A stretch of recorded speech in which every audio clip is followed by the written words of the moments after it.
சைபர் கிரைம்ல இன்னைக்கு எல்லாமே டெக்னாலஜி. அந்த காலத்தில் நம்மளாம் பாக்கெட்லேருந்து காசு எடுத்து செலவு பண்ணோம். இன்னைக்கு கூகுள் பேன்றோம், அதுன்றோம், இதுன்றோம்.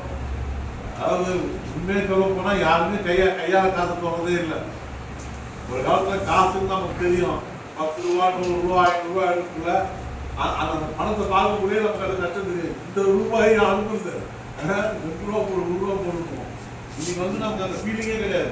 இன்னைக்கு அதுக்கு ஸோ இன்னைக்கு டெக்னாலஜி மாறி போச்சு. உங்களுக்கு நீ காலையில் கேஸ் புக் பண்ணேன், அப்படியே ஃபோனை எடுத்தேன், ஃபோன் அடித்தேன், நம்பர் ஒன் நம்பர் 1 ப்ரெஸ் பண்ணேன்.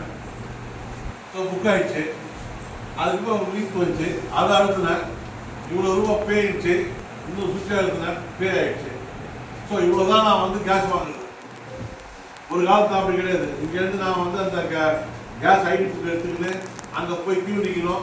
அவர் 1008 பந்தா காட்டுவார். அதுக்கப்புறம் நம்ம லைனில் இருந்து உள்ளே போன பிறகு நமக்கு பதிவார். அதுக்கப்புறம் கேஸ் வரும், பில்லு வந்ததுக்குள்ள அங்கே கேஸை வாங்கிட்டு பணத்தை கட்டுவாங்க. ஒரு 1 வாரமோ 2 வாரமோ வெயிட் பண்ணணும் இல்லை. இப்போ அவ்வளோ வேலையும் பாருங்கள், ஒரு 2 நிமிஷத்தில் நான் வீட்டில் உட்காந்து தட்டியே முடிச்சிட்டேன். ஸோ இன்னைக்கு இருக்கிற டெக்னாலஜி அது மாதிரி. அப்போ அந்த மாதிரி டெக்னாலஜியில் எப்படிலாம் திருடுறேன், திருடன்றது நினச்சிக்காதீங்க. சைபர் கிரைமு, அந்த கிரைம் எல்லாமே ஒன்று தான். நம்ம அந்த காலத்தில் இருக்கக்கூடியும் கிரைம் தான், இந்த காலத்துலேயும் கிரைம் தான். அந்த காலத்தில் நீங்கள் பிசிக்கலாக கையில் வச்சுருந்தீங்க, பிட் பேக்கெட் அடிச்சாங்க. வீட்டில் அலமாரில் காசு வச்சுருந்தீங்க, வீட்டில் ஃப்ரண்ட்டில் உடச்சிக்கின்னு, பேக்கில் உடச்சிக்கின்னு, மதுரை உள்ள கூட்டு உடச்சிருந்தான். இன்னைக்கு தான் நீங்கள் யாரும் வீட்டில் கேஷே வச்சுருக்கீங்க, எல்லாம் பேங்க்கில் வச்சுக்கிறீங்க. அதுக்கு சாவி உங்ககிட்ட ஒரு ஃபோனு இல்லை மொபைல் நம்பர், ஓடிபி. அப்போ உங்கள் மூலியமாகவே ஒன்று பயமுறுத்தியோ இல்லை ஆசை காட்டியோ ஏதோ ஒரு முறையில் உங்கள் பாக்கெட்டில் காசை எடுத்து அவன் அக்கௌண்ட்டில் போட வைக்கிறான். நல்லா புரிஞ்சுங்க. இதில் எந்த இடத்துலையுமே சைபர் கிரைம் வரல. எங்கேயா சைபர் கிரைம் வருதான்?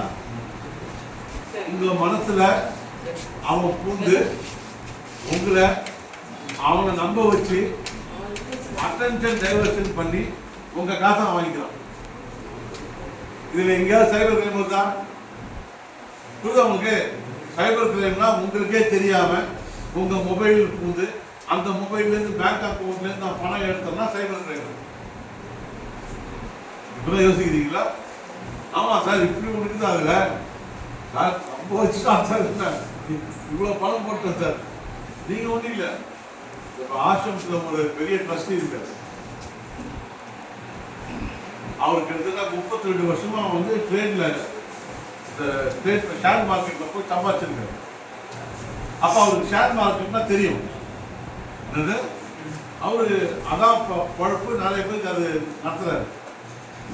ஒரு நாள் அவரு வராது கம்ப்ளைண்ட்டுக்கு, 6.5 கோடி போட்டாங்க.